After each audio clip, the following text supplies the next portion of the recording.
the number of infections has passed 10 million. Dr. Anthony Fauci warning we are at risk of losing control. In the beginning, sneezing and coughing were natural and human, but viruses and bacteria came and almost changed everything.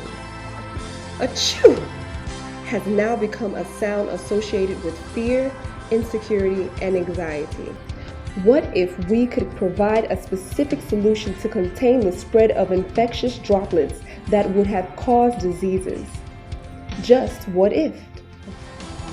That question has now been answered by the introduction of the SneezeBox, a patent-pending revolutionary sanitary ware designed to specifically contain respiratory droplets produced by people when they cough or sneeze.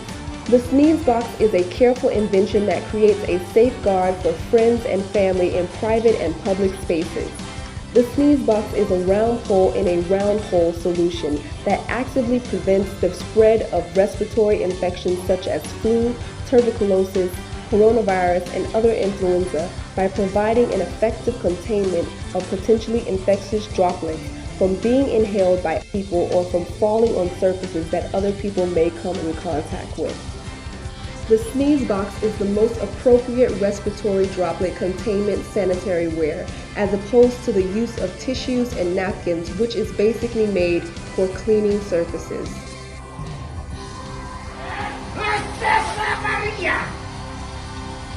It is light to carry, fanciful, and easy to use. These and many more compelling reasons validate our quest to have you support in getting the SneezeBox into the marketplace all over the world.